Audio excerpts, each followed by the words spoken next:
Hi, everyone. Welcome to the Data Engineering Bootcamp information session.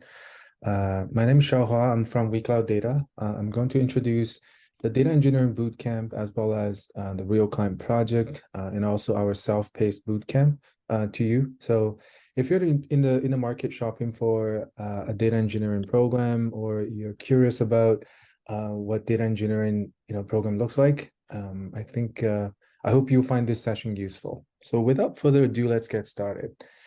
First of all, with WeCloudData, if you would like to learn data engineering, you have three options. But like any other programs we offer self-paced programs with mentorship. That's the first option. We also have online live boot camps.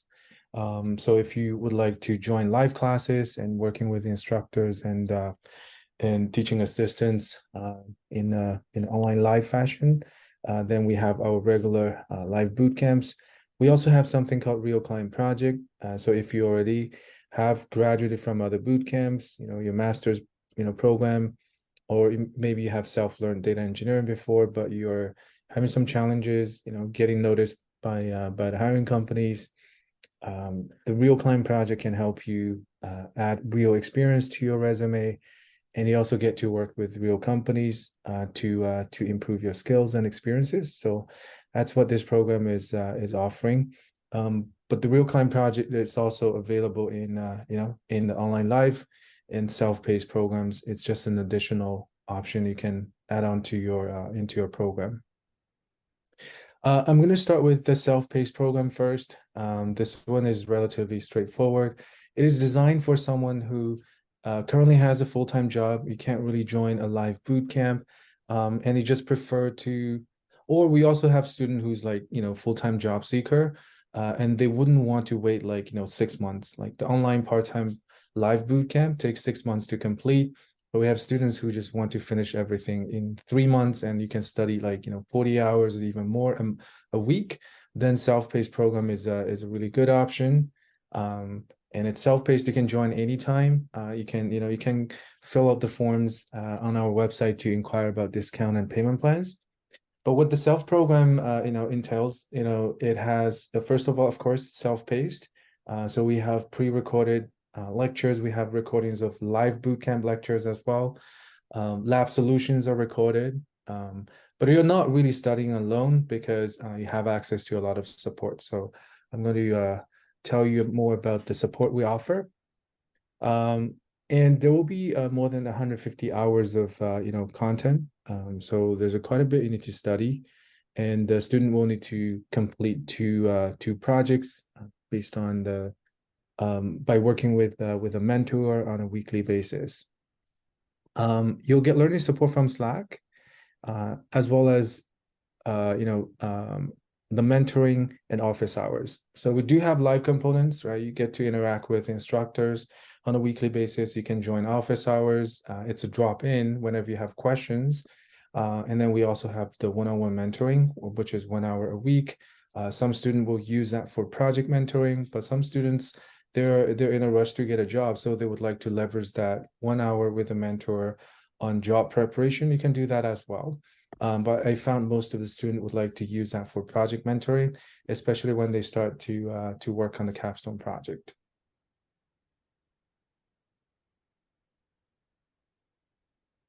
Right. So this is what the learning roadmap look like. It has a lot of content. It could be quite overwhelming. I sort of summarize this into three different categories. Analytics engineering, which is the first component.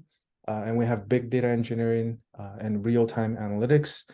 So I'm going to start from analytics engineering just to sort of help you understand what you will learn on the modern data stack and data warehouse side. But before we jump in, of course, you need to build up your data engineering, fundamental skills. So we do provide self-paced, SQL course. It's a full course. We have Python programming course if you're starting from scratch. To learn data engineering, you need to be comfortable with Linux programming, operating system, as well as a little bit Docker and containerization, and of course, Git and workflow. So that's the fundamental, right? Before you need to sort of grasp before you jump into to data engineering, the main topics. And then after that, we will start analytics engineering. We'll introduce students to AWS Cloud first, and that's why you need to learn Linux and Docker first. We'll cover, the basic compute, storage using S3, and also focus quite a bit on AWS Lambda, which is serverless compute. And most of the labs you work on will be directly related to the project. For example, when you work on your analytics engineering pipelines, you need to set up, data ingestion tool. So we teach students how to containerize that and install everything on, EC2. So yeah, you'll start, and then students will start to do web scraping or some sort of data collection and data ingestion, right? And then you ingest the data, or if there's a connector, then you can work with the connector directly to ingest that through Airbyte. And we teach student ELT, so data will be ingested into either Snowflake or any kind of data warehouse tool you pick. It can be as simple as PostgreSQL as well. And then you have to do learn data modeling and how to build the workflow and doing all the transformation using dbt, and then do the modeling and build the warehouse. The last step you will learn in analytics engineering is reverse ETL. How do you feed the data back into the operational systems, and even build a dashboard using Metabase, which is open source. So again, you have to install Metabase yourself in the cloud, and Docker comes handy. So that's the analytics engineering component. And then after that, we realized that a lot of students want to learn multiple cloud, and they would like to not only learn, SQL and data warehouse, but they also want to learn big data engineering, tools like Apache Spark. So the second, milestone you need to hit in this, program is big data. So this is where we introduce Microsoft Azure. We'll teach similar to, features such as big data storage, VMs, right? Serverless using Azure functions. And then we will teach some Azure specific, components such as, or managed services such as Azure Data Factory. So you learn how to set up data factory and do ELT or ETL. Data will be ingested into the blob storage. And then you can set up, serverless Spark or Databricks Spark to do the ETL. So along the way, we'll introduce Spark programming, working with Databricks, and then you'll be ingesting or moving the data you prepare to Azure Synapse Analytics, so that you can build dashboard again. But we're not teaching dashboarding and data visualization. But any kind of project you build, ideally it's end-to-end, and that's why we also always have that data visualization piece. And then, of course, we need to teach, workflow automation or orchestration tool. So we'll teach, Apache Airflow, so the student can build end-to-end automation. That's the second milestone.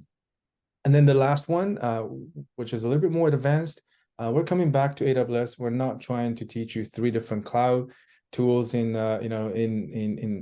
one program. So again, we're coming back to AWS so that the student can advance their skills and knowledge in one particular cloud. So this is where we introduce Athena, serverless Spark, and queries, and also EMR. So we touch on Spark streaming, as well as Hadoop, some basic concepts and exercises on Apache Hive. Students will get introduced to NoSQL databases, because they will start to do real-time data ingestion. So we'll be working with like Kafka or Kinesis to do real-time streaming data ingestion. Lakehouse and Hudi will be introduced. This is something we're actively building into the self-paced course. So students will be learning how to use Spark streaming to process data, and then also use Apache Hudi to build the Lakehouse on top of Amazon S3, and then you can do real-time queries. So that's what the curriculum look like. There's so many moving pieces, but we organized it in a way that you can learn this module by module, and along the way you have to complete exercises and mini projects. So the minimum requirement is that students will need to complete 2 capstone projects, and analytics engineering is definitely something you have to work on if you want to get a data engineer job. And then one of the big data projects, whether you want to focus on batch or real time. Okay, so that's the learning roadmap. And whether it's self-paced or the live bootcamp, The learning curriculum and roadmap is exactly the same, and they just have different, learning or teaching schedule. For the live bootcamp, oh, by the way, maybe I'll quickly introduce you to what the learning portal look like. Okay, I just navigated away from data engineering, but that's fine. The concept, idea is the same. So this is actually our generative AI and large language modeling course. But this is, the learning portal. You'll have access to lecture recordings that we either pre-recorded, or it could be the recording of live bootcamp lectures. And student will typically, there will be live demos, right? So you'll be following the instructors and teaching assistants to learn the basic skills after introducing some topics. And well, I wish I'm on the data engineering page, but it's same idea. And then there will be exercises that you need to do programming. You'll have access to notebooks, but for data engineering, you have to mark down all the instructions, and there will be solution videos, and there will be like exercises you have to take on yourself, but we also provide the solutions. So each topic, there will be quite a bit like videos and exercises you need to go through. So it requires a lot of effort. It's not a simple Udemy course. And of course, along the way, you need to work with your mentor to complete project and hopefully join office hours to leverage the Q&A sessions. That's what the self-paced course is about. And if you don't have time to join the live bootcamp, then this is probably the best option. Regarding the live bootcamp, and that's what I'm going to talk about next. The curriculum is very similar. This is a 6 months program. It's part-time based. So it's Thursday evening and Saturday, the entire day. So you do need to sacrifice a bit, personal time to dedicate to study. And then portfolio projects are included. And you also have the option to work on real client project. We also include 6 months of, one-on-one career mentorship. So again, after graduation, we spend 6 months coaching you how to get a job. But during the boot camp, which is 6 months, you have to complete 2 big projects. So it'll be very busy. And lectures and labs, it's very hands-on. So you expect to spend 10 hours a week in lectures and hands-on lab. But then you'll need to spend extra time to just to review everything you've learned. And when you start to work on something, if the video is 1 hour, I'm sure you're going to spend 2 hours on that. So yeah, that's what the live bootcamp is about. The next cohort starts in June, and then you can join the pre-bootcamp if you're starting from scratch. You still need to learn SQL and Python. Right now is a good time because we're going to put you through pre-bootcamp so you can learn SQL and Python. But ideally, you need to pass like our screening test in order to be admitted. Otherwise, if you don't know anything about programming, there's no chance you can catch up with the program. So yeah, it's a 14, 15-week program. We'll begin with data engineering fundamentals and move on to cloud. And then again, three main modules, right? We move on to modern data stack, which is analytics engineering, and then big data engineering covering Azure, Spark, and NoSQL. And then in the end, it will be lakehouse engineering, focusing on streaming data. Now, that's what the bootcamp curriculum is about. And then you have 6 months of career mentoring after graduation. And then we also offer the option to do real client project if you would like to add work experience to your resume. So that's how everything is set up. So regarding the pre-bootcamp, since I mentioned about it, you will be going through SQL and Python. Ideally, you know these already, but we have a clear roadmap. So when you're learning SQL, we'll let you know that you're not just learning it for the sake of learning another like language. Clearly, there's a link between SQL and some of the tools you're going to learn down the road in the program, right? You're learning SQL because in the data warehouse or analytics engineering, you need that knowledge to do data modeling. And when you're building dashboard as a BI engineer, for example, then you need to know SQL. You need to know how to join tables and merge data and run queries. If you're working with Snowflake or any kind of data warehouse, ELT, data transformation using SQL is very important. When you work with Azure Synapse Analytics, again, you have to write SQL. Even working with Apache Spark, doing transformations, I think 70–80% of the workload in Spark is done using Spark SQL. So you need to be familiar with the basics of SQL and syntax, right? And then the execution engines can vary. And then in the end, when you do real-time analytics, whether it's using, Presto, right, which is an open source project, or you're going to use, Amazon Athena, then you're writing SQL again. So hopefully the program is designed in a way that you can help you connect all the dots. Same for Python. We teach Python so that you can work with, for example, serverless functions, right? You can write functions to process data, which is stateless, right? Using Lambda functions or Azure functions. When you do data ingestion, you're doing web scraping or working with some sort of APIs. If there's no connectors available, then you have to write Python. When you work with Apache Spark, most likely you're going to write PySpark. It's even more popular than Scala right now, I think. When you build workflows, automate your pipelines, you're going to be working with Apache Airflow, which is written in Python as well. Spark streaming, working with AWS API, Kinesis, data ingestion. So all of these require Python. So that's why you need to learn Python. And this is something you have to go through in the pre-boot camp, and materials will be provided. Okay. All right. So just to dive a little bit deeper into the curriculum. So when it comes to prerequisite, we call that the data fundamental course, but basically we'll be learning, SQL, Python. So in SQL, we cover, the basics of databases, how to write queries, and I need to work on some mini projects. I think I simplified this, but in SQL queries, then we cover everything from the basics, right, the functions, all the way to more advanced topics such as window function and analytics functions. And for Python, we introduced the basic Python programming functions modules. In the self-paced course, we also have object-oriented programming, Python classes, and some of the advanced Python features. And then you need to learn how to use pandas to do basic data merging and manipulation, right? Group by aggregation, and things like that. So that's the fundamental course. And then a student will move on to analytics engineering. Now, the reason why you need to learn analytics engineering is because I think a lot of companies are migrating from on-premise, right, to the cloud. That creates a lot of opportunities for analytics engineers. Well, first of all, there's a huge need for migrating everything to the cloud. And when you run things, your workload in the cloud, companies will typically be choosing a cloud-based, or cloud agnostic, whatever, data warehouse tool.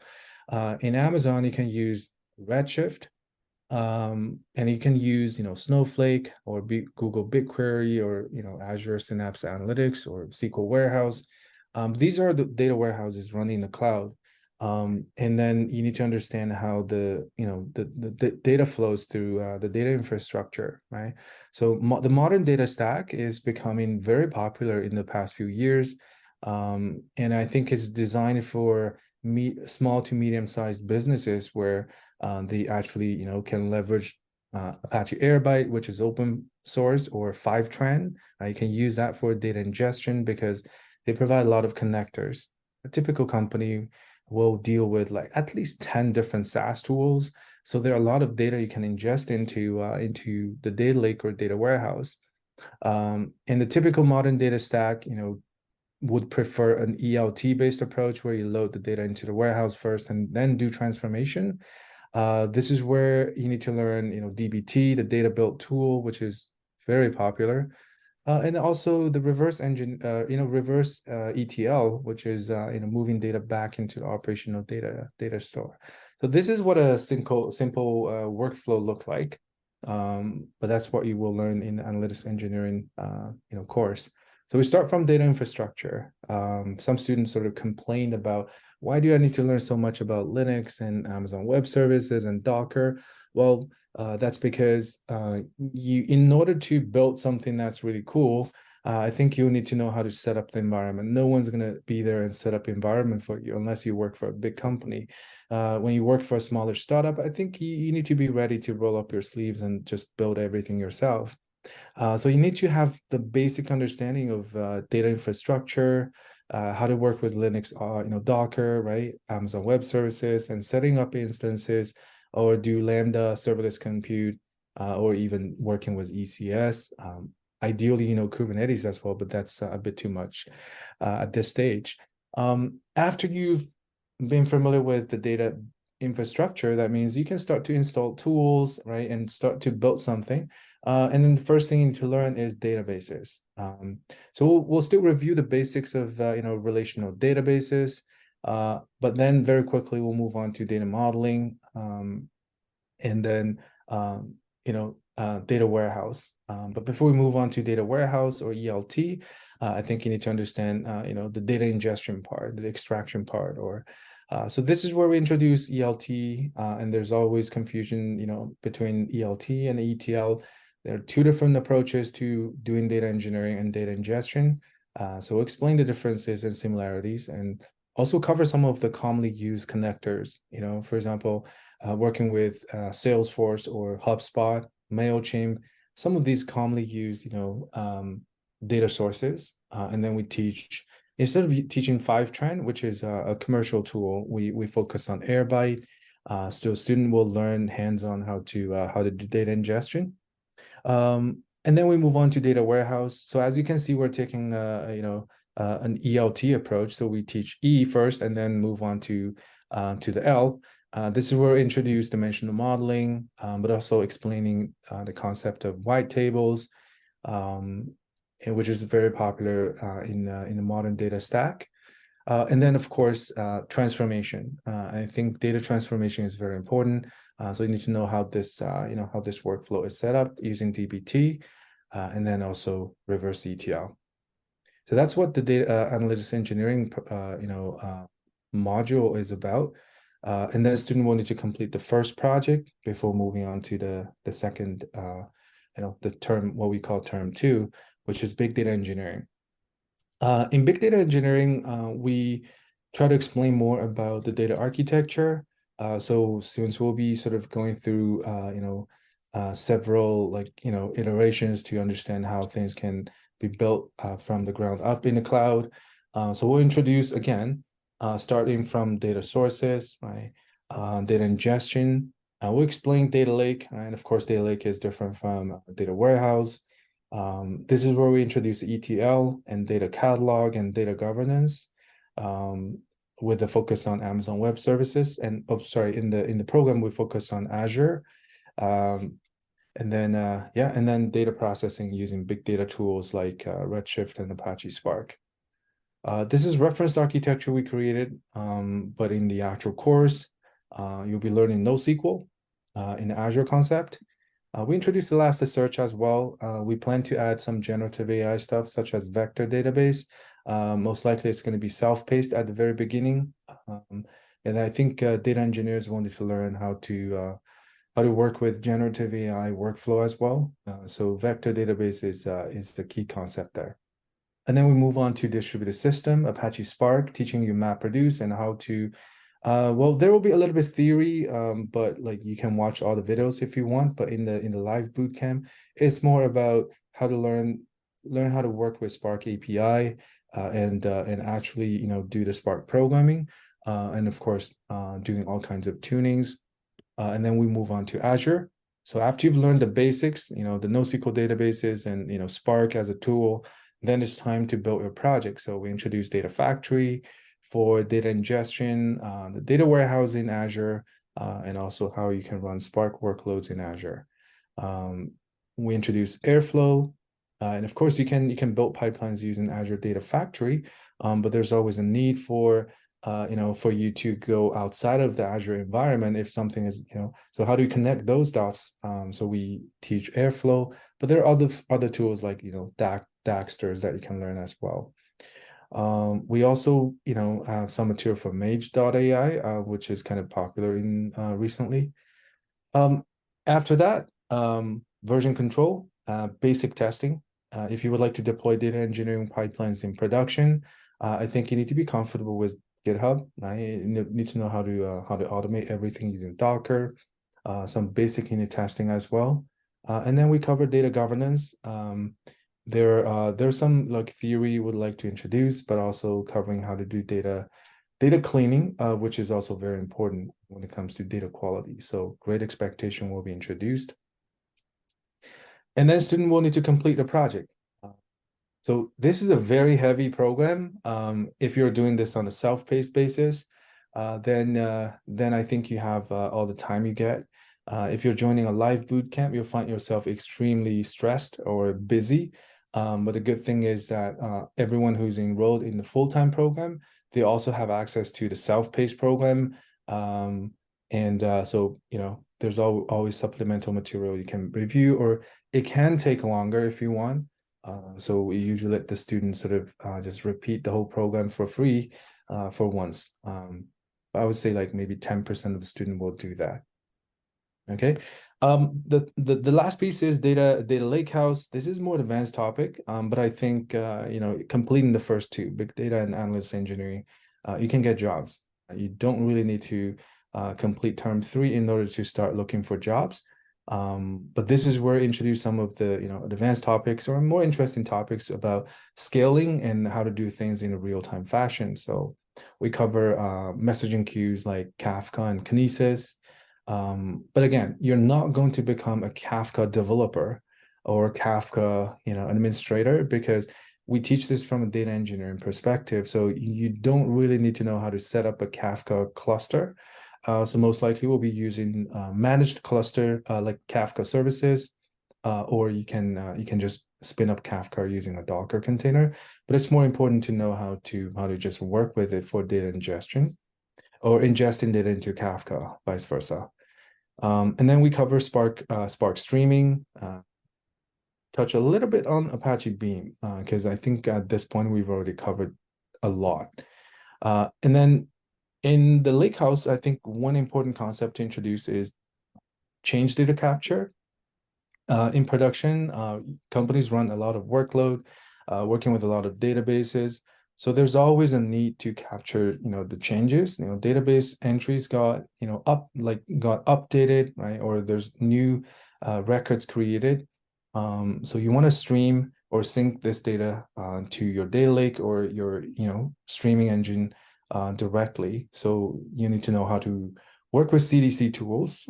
So this is where we introduce again Apache Airbyte on the streaming side, but also Debezium if you would like to, for example, set up change the capture on your MySQL server and things like that.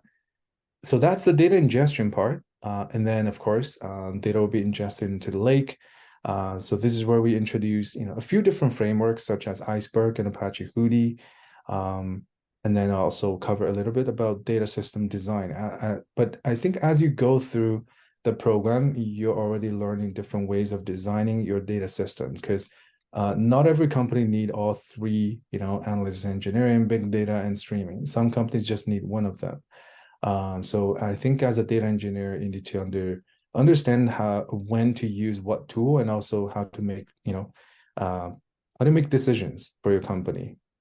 And then the third project. So that's what this live bootcamp is about. But again, the curriculum is very much the same as the self-paced program. And then the last option is real client project. If you come from a software engineering background, or you worked as a analytics engineer already, and you would like to become a data engineer, we have the real client project option, where we just put students on real consulting projects. So this is self-paced, but you do work with a real client, so you have to deliver, because this is like a real setting, and you have to contribute to the project in exchange for experience, and you get mentorship, right? Students can typically work on the 2 to 3 project, but it's 6-month service. So within 6 months, you can stick with one client on one project, or sometimes student will go with smaller clients, smaller scope project, but they get to complete more projects. So this is flexible, and you have to really talk to our project managers. And duration is 6 months, and you also have the option to add career mentorship, For some student, they just need the experience. They don't really need mentorship. So it all depends. And you can start anytime. So lastly, I'd like to sort of just give you an example, right? I would like to let you know why you need to work on some sort of real client project. So first of all, in the boot camp, right, whether it's self-paced or the live boot camp, you work on personal projects. And this is the capstone project. Capstone project is very important, especially for someone who's kicking off their career as a new grad, or you're switching career. So on your resume, you don't have much to show, relevant skills or experience to show the employer. And that's why you need the personal project. But I think it's a tough market right now. So you'll probably notice that employers would prefer to hire someone who's more experienced. So there's actually temporarily, I think there are less jobs for junior data engineers or any like junior data scientists. It's just is what the market looks like right now. And it's super competitive. So you do need that extra experience to show on your resume in order to stand out. Even having like 6 months of real project experience is going to make a huge difference. But for portfolio project, my student will always be able to build something end to end. But there are a lot more people you're competing with because anyone graduating from a boot camp will have some sort of portfolio project. For the real client project, right? On top of your personal project, you also need to add a real experience. So you not only add something under, your personal project, you can also add something under work experience, because this is equivalent to work experience. You're working with real client, taking on real requirements, and you work in a team. And, the team is typically, it could be, as small as a team of 3 to 4 people, but could be a project as big as 10 people involved in this consulting projects, and you're playing an important role in this to exchange for the experience and mentorship. Okay. So yeah, so this is just a quick example, but I think I took it from the data science program. But basically, after you work on the real client project, you're able to add different companies under your consulting experience. This is a student who I think came from a PhD background, graduated, didn't work for 2 years. So there's nothing she can show other than the advanced degree. But after that, after like adding 2 real client project, she was able to find the job very quickly. And she got the offer like after she interviewed with the first company that gave her the interview opportunity. So I think that was really cool because you have a lot of talking points during interviews, and people will be way more interested in the real projects you've worked on instead of what you've learned in a boot camp, right? Yeah, and then there are a lot of other values of a real project experience. Typically, when you work on this is actually I think taken from a real project we implemented, a data warehouse project in Azure.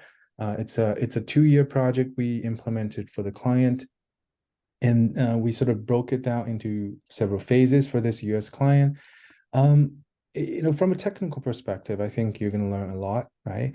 You're going to learn data modeling, data ingestion, building the data lakes. Of course, you're not the person who's building everything as a student consultant on these projects, but you gain technical skills. But I think a real project it goes beyond that, right? Because you will be involved in the business process. So you'll be in meetings, right? Understanding like the business requirements, or if you're not involved in meetings, but you will be working with the project manager, for example, to collect, the business requirements. Sometimes, if you're joining the project at the very beginning, then you sort of get to see the overall end-to-end process. You get to do data profiling. I remember when we started the project, the client had like 4,000 tables. It was very like overwhelming. And then you have to write Python script to automate the data profiling, process. You can't really write SQL scripts and just like do the profiling manually for 4,000 tables, right? You need to educate the client, and you're going to learn a ton through this process, because you have to sort of be involved in decision making as a team, right? You need to make decisions on what is the best tool to use for a particular project. and then you have to convince the client. That means you have to do a lot of presentation, explain technical details, explaining why, right? And the client will ask you to reduce cost as well. So you have to do a lot of, benchmark and, so I think you're going to learn a lot along the way. This is how real life, project works. And after you built the first phase and you have something to demo, maybe deliver, right? You're going to do the user acceptance testing, working with the business, right? If you're building a data warehouse, one of the acceptance criteria would be asking the business team to actually build a dashboard, right, by using the warehouse you built. So I think the UAT is something you're going to learn as well. And along the way, you'll be learning, some system architect stuff, right? Tooling research, and even learn how to do documentation, which is very important skill set to have. So these are the benefits of working on a real client project. I'll just give you one very simple example, which is just a small project our students did for one of the clients, which is web scraping, and they're building some sort of like a new application. I think it's going to do they're going to launch the app in April, actually this month, and then we built the data backend for the client. And that business requires a lot of data scraping. They're aggregating a ton of information. So the student were involved in data scraping. And when you're going through some sort of online tutorial to learn how beautiful soup work, right? This is how it works.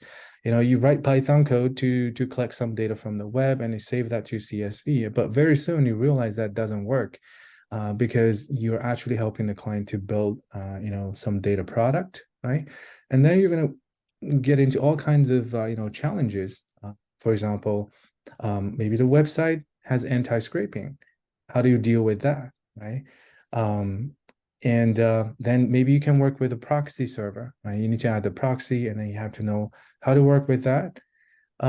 Sometimes the data is just like crappy. It's the quality is really bad. Then you're gonna do some data cleaning. But imagine you're scraping 50 different websites, and each website has different structure. You have 50 different scripts. How do you automate that process, right? This is where you put things like Airflow into work. But that's a good experience, for you to actually make something work. So it's way beyond like tutorials, right? Just learning how to do scraping, because you're going to run into a lot of practical challenges. Where do we run the scraping, right? You can't run that on your laptop. So you have to containerize everything and ship that to run in the cloud, maybe, right? So you can run that in AWS. But how often do we run the scraping? Do you want to do that on a daily basis? Maybe weekly is fine, right? There's cost associated with it if you're working with proxy servers, because you have to pay for those scrapes. And you start to make small decisions along the way, right? And you might need to run some cron jobs, or later on using a Airflow, right? And where do you save the output?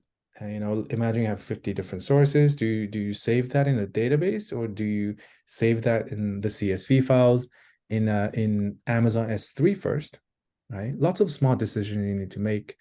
And then you're adding different, tools and services along the way, right?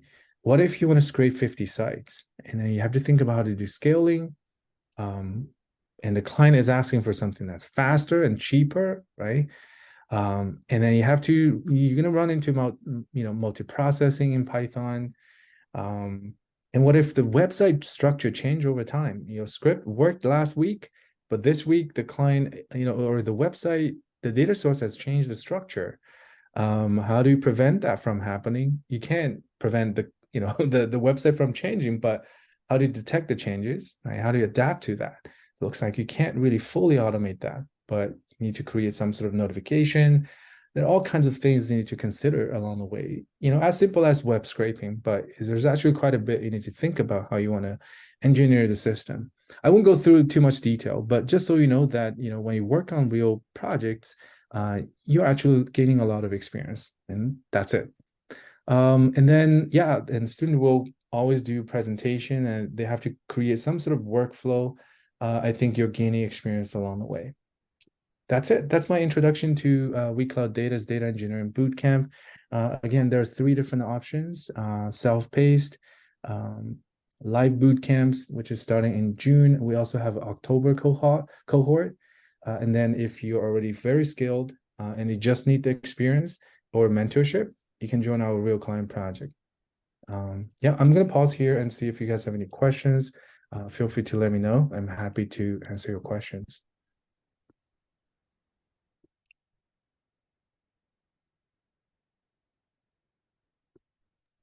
There was a question on Zoom from Sharan.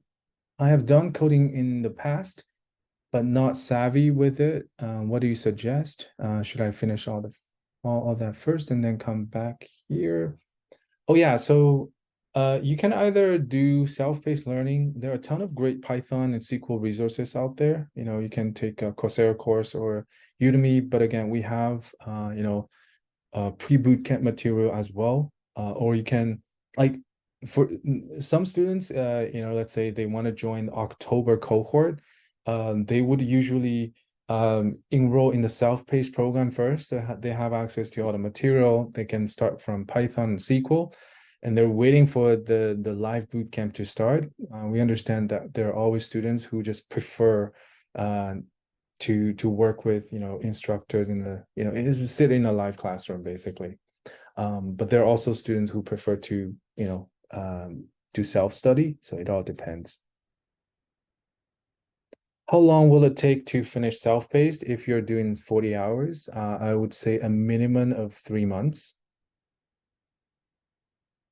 Well, it really depends on where, like your background. Like if you're starting from SQL and Python, I would say it will take even more.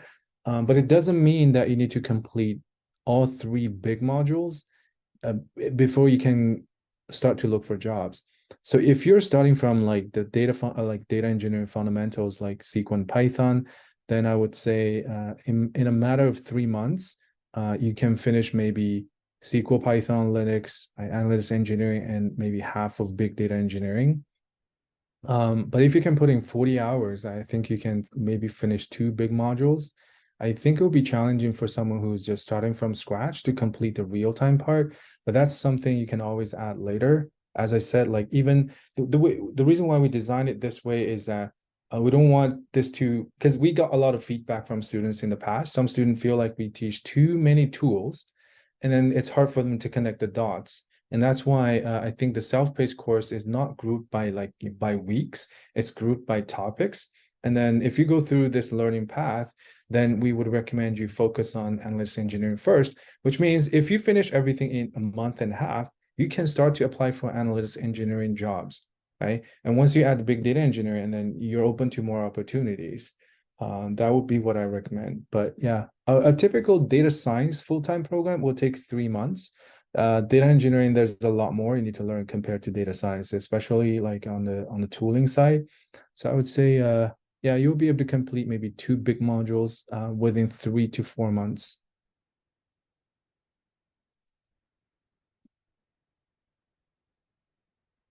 The portfolio projects will be the same. So the only difference between the self-paced and the full-time, sorry, not full-time. We don't have full-time data engineering, but the difference between online live, which is part-time, and self-paced is just the learning schedule. Like, self-paced is more flexible. If someone want to move faster, then consider self-paced and the cost is lower. And then if you just prefer to be sitting in the classroom and someone's teaching you because you find it easier to focus after, it's still a part-time program, but after a long day or a week, and you just feel like you want to sit there and just be more focused, and it will be challenging for you to sort of get something done outside of your 40-hour weekly job, then having someone pushing you in a live environment, I think online live is probably designed for those students. But if you're in a rush to get a job, then just go start from self-paced, and you can always make the payment to join live later. But live covers everything you have in self-paced, so it's not like you're paying for 2 boot camps. So at the most, you're just paying for the live boot camp, but you can always start from the self-paced. Are there associated licenses? No, we don't cover licenses. So I think for the most part, you'll start from Docker and everything on your local environment. when you start to work on your first project, you'll move into Amazon Web Services. AWS provide free tiers. So for EC2, S3, for all the labs, you don't need to pay anything.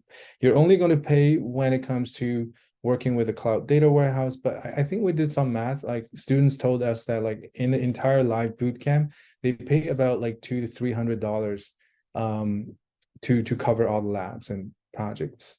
Yeah. Awesome. Thank you. Oh, absolutely. Feel free to unmute yourself and ask questions. You don't have to just send your text. Yeah, and the quickest way to find more details about the program, or if you would like to reach out to us, just go to WeCloudData.com. Let me share one of these links with you, but you can go to the self-paced course page, and there's a form you can fill out, and our team will reach out to you. Yeah. Perfect. Great presentation. Oh, thank I you. do feel that these LLMs models and all of that would change, come and go, but the basic problem of making data available for SMBs especially is going to increase, just catapult, I feel. So I think this is definitely what you said, tool set and the practice to learn. So I'm very happy the way you're treating this, and also the fact that students get hands-on with some of the real life projects. That's very cool because Thank you. it's something abstract. That's very nice. So in terms of preparing, as I said, I understand. I've coded a whole lot in my past, Prolog, Lisp, you name it, C++, but haven't done a lot with JavaScript and Python, but these are just languages I feel we should be Yeah. able to pick it up.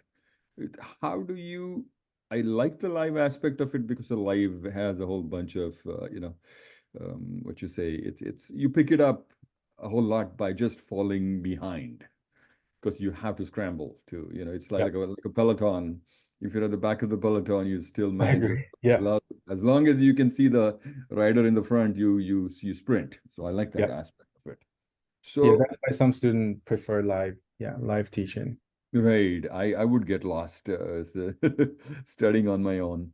You need to Uh, be very disciplined if you're going through self-paced, or if most of the students they just want to finish things faster, because they're already in the job market, so they can't really wait in the 6 months to learn some skills and then start job searching. So it really depends on the situation, I think. Correct. Yeah, Yeah. exactly. So you kind of mentioned a hybrid approach. You do a self-paced to pick up a few things and then jump into can you sort of bring up the timeline and see this would be a good start and then this would be a good join, fork and a join, yeah? Yeah, self-paced is more flexible, right? So we've designed a curriculum, and then student can start anytime. But once you join, there will be an onboarding session to sort of create like a more customized or personalized learning plan. So you just follow that, because some students they already know Python, so they don't have to do the fundamentals. But some students because some students will want to focus on analytics engineering, or in the short term will feel that doing real time is just too much. It's going to take you way longer. You need to be practical. Like your goal is still to get a job relatively sooner, right? So we will probably recommend the student focus on analytics engineering. But sometimes students come from an analyst engineer background, like they're familiar with SQL and warehouse. They're all they're trying to learn is open source, big data, Spark, right? So they can focus on the big data engineering. So the Right. learning will be slightly different, but you have access to all the material. And then on a weekly basis, you do have 1 hour of live one-on-one mentorship with a data engineer mentor. But you also get to join the office hours. So office hours is fixed time. Like Yeah. just join, drop in. But mentoring is more like flexible, depends on your time and the mentor's time.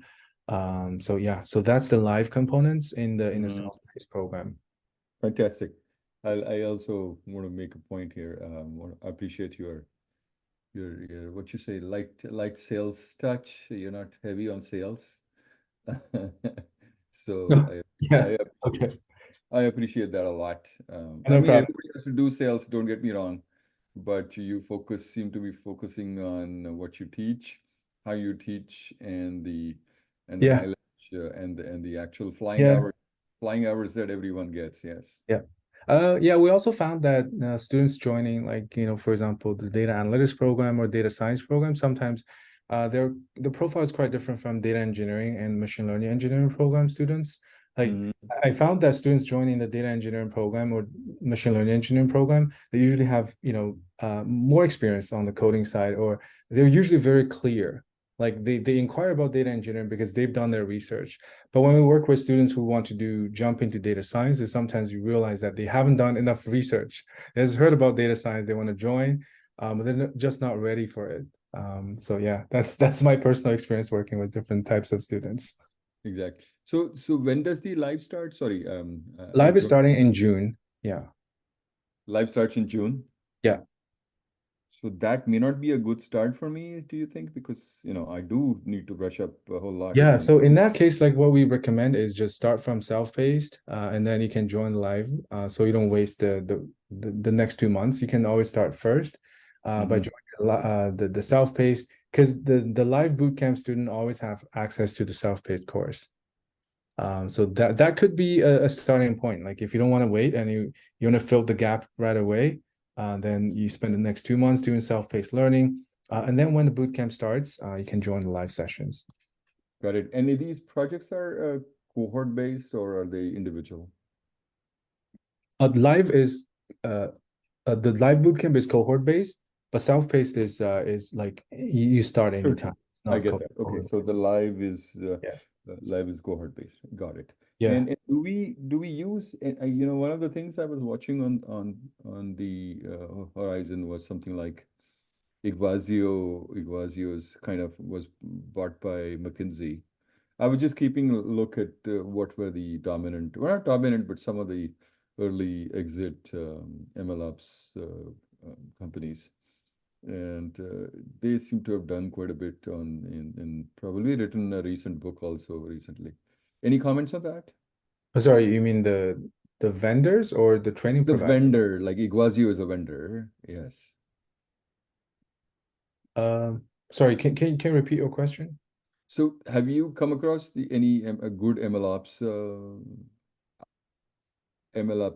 tool chain or offering or a platform? One of them was Iguazio that I came across. It was purchased by McKinsey. I think all of these consulting firms are buying MLOps teams so Okay, that they can MLOps. they can they can extend their practice into the consulting practices, not just into digitalization, but also now, offering AI as a service. Yeah, yeah. I see that trend happening. So and also recently, like LLM ops, right? Not just ML ops. Like large language model operations is getting hot as well. But yeah, so we have MLOps engineering program. It's like part of the machine learning engineering. I can tell you what tool we cover. Hmm. So first of all, like you need to know cloud, right? AWS, maybe Azure. So we tend to focus on Amazon Web Services. And when it comes to MLOps, you need to understand the workflow of machine learning. So it usually starts from, model training, right? As I speak, I'm sending it to Zoom chat. So Hmm. ML training, but in production, since we're talking about MLOps, we're talking about production environment. So training usually happens, in a distributed fashion. So you not only need to learn how to deal with Python and scikit-learn, you need to know like when your data is really big, how to do training. So you probably need to know Spark and some other distributed frameworks, such as Ray as well, right? Ray.io. So that's the distributed training part. And then when you finish training, then you need to understand model packaging, right? So packaging is more about how do you structure the project folder, right? And Hmm. create the model artifacts and things like that.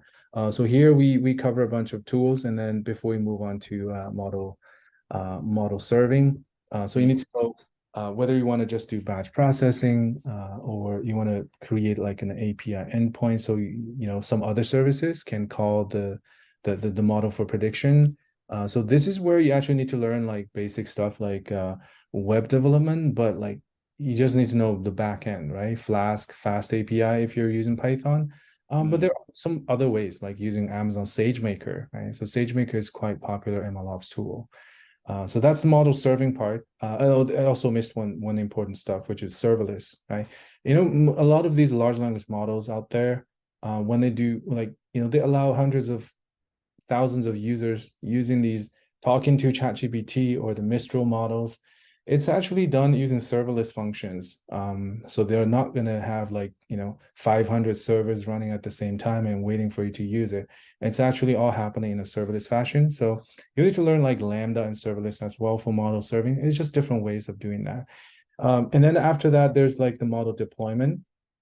This is where we need to cover things like how do you deploy something. So that means you have to containerize your models and everything in a Docker container. You have to start building the CI pipeline, like continuous integration, working with maybe GitHub Actions or AWS Code Deploy and things like that. So that's more DevOps in the context of machine learning, right? And once you deploy the models in production, then you have to do like the model monitoring, because you have to know like when are you going to retrain the models, or when something goes wrong, you want to know that. That's typical DevOps stuff as well. The last piece we teach is Kubernetes. How do you scale that in production? Imagine you have a lot of users. So Kubernetes is just for orchestration. Again, that's DevOps. So I feel like you need to know machine learning, but also need to know a little bit DevOps so that you can do MLOps. So it's pretty interesting field, and it's getting very popular. I think a lot of companies, the need will definitely increase because so many companies are experimenting with large language modelings, but most of the time it's just like a very small prototype that's working, but not in production. And as soon as they start to hit production, they're going to face very different challenges, and you need engineers and operations person to help you deploy that in production, right? So yeah. Very nice. Awesome. Thank you. No problem. I believe for self-paced program with or maybe it's available on the website. 1 second. Right. So it's 4,000 US, but that includes 1 hour mentorship, 30 hour. So we assume it's like 30 weeks for you to finish. It has office hours. And if you want to add 6 months of career support, that's 6,000 US dollar. I believe the live bootcamp is 9,000. So yeah, so it's like 4,000, 6,000, and 9,000. So what is the difference between the first and the second one? The difference is the 6 months career service. And how is that? Oh, so that's pure career mentoring, right? So after you finish the program, you would like to get career support, mock interviews and resumes and everything. So that's the career service. That's like on top of the 6 months you have spent in the program, you're getting additional 6 months of career service. Yeah. Mm-hmm. Yeah. And most people start with the $4,000 package, and you can add like whatever patch it late. Like you can add real client project later, but it doesn't make sense for you to add that at the very beginning. Like some student will give up. They think, okay, this is not for me. Then it's a waste of money for you to enroll in a real client project if you can't even do data engineering. And then we have to do the refund and everything. So like start from the $4,000 package, like gain the skill first, work with a mentor.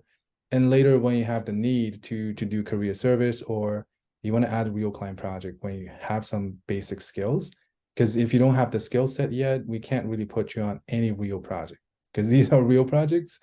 We have to manage our clients' expectations as well by adding someone who's junior, right? So clearly there's mentoring going on these projects as well. But yeah, so that's the difference. That makes sense. Yeah, thank you. And we still have scholarships and some I think for self-paced, like right now, for example, we're giving away a generative AI training. I think it's like $1,500 whatever value, because we're launching a new Gen AI course. So yeah, so I think that's part of the package. But you really have to talk to the sales team to know all of those details. Yeah. Sorry, someone was trying to ask a question. Yeah, sorry, it was me. That was an awesome presentation. Oh, thank you very much. What's your background? I missed the first couple of minutes. And Oh, how long has sorry, WeCloud been I around? didn't introduce myself. I can take you to maybe my my LinkedIn. Yes, please. Oh, sorry. Yeah, so yeah, I'm the co-founder. I basically created the company. I don't do teaching anymore, but I do events. So yeah, so this consulting company where students get real client project, it's owned by me and my co-founders as well. So that's AI consultancy. It's beamdata.ai. So I lead the tech there, but also I manage the training. But I'm more focusing on the 2B side instead of the boot camps, but I designed the whole structure. So yeah, that's my role in this. But before this, I worked as a data scientist for quite a few years. Also worked as a data engineer. It doesn't show on LinkedIn here, but I worked as a data engineer for quite a bit as well. That's my background. Yeah. No, that's awesome. I've worked with data engineers and data scientists. The way you've explained everything was on point, and you've simplified everything, which I Oh, appreciated. that's great to know. Yeah, thanks. Yeah. Thank you.